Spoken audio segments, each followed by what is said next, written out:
जंगल में रहने वाले पक्षी बहुत परेशान थे। कुछ समय से जंगल से पक्षी गायब हो रहे थे। पक्षियों को समझ नहीं आ रहा था कि पक्षी कहाँ गायब हो रहे थे। डैड जी, कुछ समय से हमारे जंगल के पक्षी गायब हो रहे हैं। हमें इसका पता लगाना चाहिए, नहीं तो हमारे जंगल के सारे पक्षी खत्म हो जाएंगे। सोनू बेटा, हमें पता लगाना चाहिए। कल हम सभी पक्षियों को एक जगह एकत्रित कर लेते हैं और सलाह मशवरा करके पता लगाते हैं कि हमारे एक एक करके पक्षी गायब कहाँ हो रहे हैं। डैड जी, मैं सभी पक्षियों को एक जगह आने को बोल दूंगी। मगर सोनू बेटा, मुझे एक बात समझ नहीं आ रही, हमारे जंगल के एक एक पक्षी गायब कहाँ हो जाते हैं। मुझे तो कुछ समझ नहीं आता। डैड जी, हमें ये तो पता है कि नौजवान और बच्चे ये दोनों ही गायब हो रहे हैं, यानी हमें एक पक्षी को अपनी जान खतरे में डालनी पड़ेगी, तभी हम मालूम कर पाएंगे कि पक्षी चोर कौन है। हाँ सोनू बेटा, एक ना एक को तो अपनी जान खतरे में डालनी ही पड़ेगी अगर हम सबको जान बचानी है तो। दूसरे दिन सभी पक्षी एक जगह इकट्ठे हो जाते हैं और सभी सोच विचार करते हैं। सभी पक्षी डरे डरे हुए थे। सभी जंगल वासियों, आपको तो पता ही है, कुछ समय से हमारे जंगल के पक्षी एक एक करके गायब हो रहे हैं। अगर हमें अपने जंगल को बचाना है तो हमें पक्षी चोर का पता लगाना होगा। जी बैद जी, हमें चोर को पकड़ना ही पड़ेगा। सभी पक्षी बैद जी की बात मान लेते हैं और मगर बैद जी, हम उस चोर को पकड़ेंगे कैसे?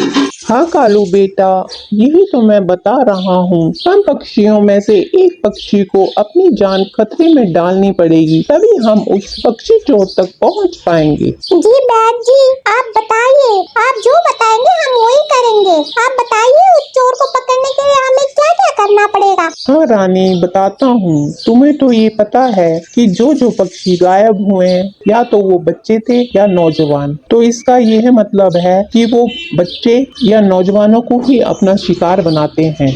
जी बैद जी, आप बताइए हमें क्या करना होगा? बच्चों, हमें उस पक्षी चोर के लिए एक जाल बिछाना होगा। हमें सारे जंगल में ये फैलाना होगा कि हम जंगलवासी अनाज की तलाश में जंगल से बाहर जा रहे हैं और जंगल पूरा खाली होने के कारण पक्षी चोर जंगल में अपने शिकार की तलाश में जरूर आएगा। जी बैद जी, आप ठीक कह रहे हैं। उस चोर को ये तो पता होगा कि छोटे बच्चे जंगल में ही होंगे और बड़े अनाज के लिए बाहर गए होंगे, तो वो अपने शिकार की तलाश में जरूर आएगा। हाँ बैद जी, हम सभी आपकी बातों से सहमत हैं। आपको जो ठीक लगे हम वही करेंगे। सभी पक्षी बैद जी की बातों से सहमत हो जाते हैं और पूरे जंगल में ये बात फैला देते हैं कि सारे जंगलवासी अनाज के सिलसिले में जंगल से बाहर जा रहे हैं और छोटे बच्चे घर पर ही अकेले रहेंगे। फिर सभी पक्षी जंगल में ही छिप जाते हैं। दोपहर हो चुकी होती है, तब तक वहाँ जंगल में कोई नहीं दिखाई देता। बैद जी, सुबह से दोपहर हो चुकी है, मगर अभी तक कोई नहीं आया। सोनू बेटी, शाम होने तक देखते हैं छिपकर, उसके बाद सोचेंगे क्या करना है। शाम होने को थी। वहीं जंगल के पास वाली गुफा में चील और उसका पति रहते थे। जी सुनते हो, मैंने सुना है पूरा जंगल खाली है। सभी पक्षी दाने की तलाश में जंगल से बाहर गए हुए हैं और छोटे बच्चे घर पर ही अकेले हैं। हाँ भगवान, सुनने में तो यही आया है। जी, मेरे पेट में बड़ा दर्द हो रहा है। ताजा पक्षी खाने का बहुत मन कर रहा है मेरा। जी जाइए, आप मेरे लिए एक छोटा बच्चा पक्षी पकड़ के ले आइए। भगवान, तुम तो चुप ही करो। तुम्हारी इन्हीं हरकतों की वजह से हमें अपना जंगल से भागना पड़ा है। अब यहाँ पर भी इतने पक्षी तुम्हें खिला चुका हूँ, किसी दिन मुझे मरवाओगी क्या तुम? जी, आज तो जंगल में कोई नहीं है, अच्छा मौका है, आज तुम ला सकते हो। बच्चे अकेले हैं।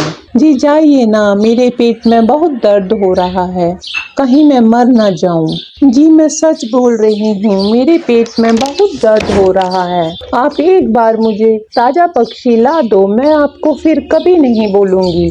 आप जो लाओगे मैं वही खा लिया करूंगी।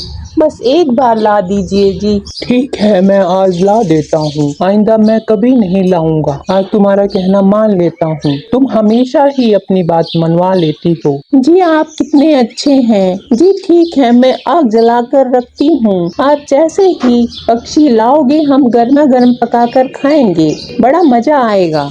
ठीक है, मैं चलता चील हूँ पति भगवान। ऐसा बोलकर जंगल की ओर चल देता है। जंगल पहुंचकर वह सभी पक्षियों की खिड़कियों से देखता है कि घर में कौन कौन है। 2-4 घरों की खिड़कियों में देखता है तो घर खाली होते हैं, मगर उसका कबूतर के घर की तरफ नजर जाती है। उसे वहां कबूतर का बच्चा नजर आ जाता है और वो छिप कर देखता है। कबूतर का बच्चा घर में अकेला था। अरे, ये कबूतर का बच्चा तो कितना मोटा ताजा है। इसे पकड़ कर ले जाता हूँ। मेरी पत्नी इसे देखकर बहुत ज्यादा खुश हो जाएगी। इतना मोटा ताजा कबूतर का बच्चा। पति चील जंगल में छिपे हुए पक्षियों से अनजान था। तभी छिपे हुए पक्षियों में से एक पक्षी चील की परछाई देख लेता है और वो तभी देखता है कि चील कबूतर के बच्चे को ले जा रहा है। ये क्या? ये कौन सा चील है? ये तो हमने कभी अपने जंगल में नहीं देखा। लगता है यही बच्चा चोर है और कबूतर के बच्चे को ले जा रहा है। मुझे सबको बताना पड़ेगा। सुनो सुनो, सभी पक्षी सुनो, देखो उस चील को, कबूतर के बच्चे को ले जा रहा है। यही बच्चा चोर चील है। सभी पक्षी उस चील का पीछा करो, चलो जल्दी करो। फिर सभी पक्षी उस चील का पीछा करने लगते तो हैं। काफी जल चुकी है। मैं दातुन कर लेती हूँ, दांतों को अच्छे से चमका लेती हूँ और तेज कर लेती हूँ, फिर मजा आएगा ताजा मांस खाने में। पत्नी चील बड़ी खुश थी। तभी उसका पति चील कबूतर के बच्चे को लेकर गुफा में पहुंच जाता है। जी आप आ गए? हाँ, ये लो भगवान, मोटा ताजा कबूतर का बच्चा। अब इसे जल्दी से पका लो। जी ये तो बड़ा मोटा ताजा कबूतर का बच्चा है। आपने तो मेरा दिल ही खुश कर दिया। तभी दोनों कबूतर को आग में पकाने की तैयारियां कर ही रहे थे। तभी वहाँ सभी जंगल के पक्षी पहुँच जाते हैं और दोनों चील पति और पत्नी को मारना शुरू कर देते हैं और मार मार के उनके सारे पंख तोड़ देते हैं और उनकी गुफा को आग से जला देते हैं।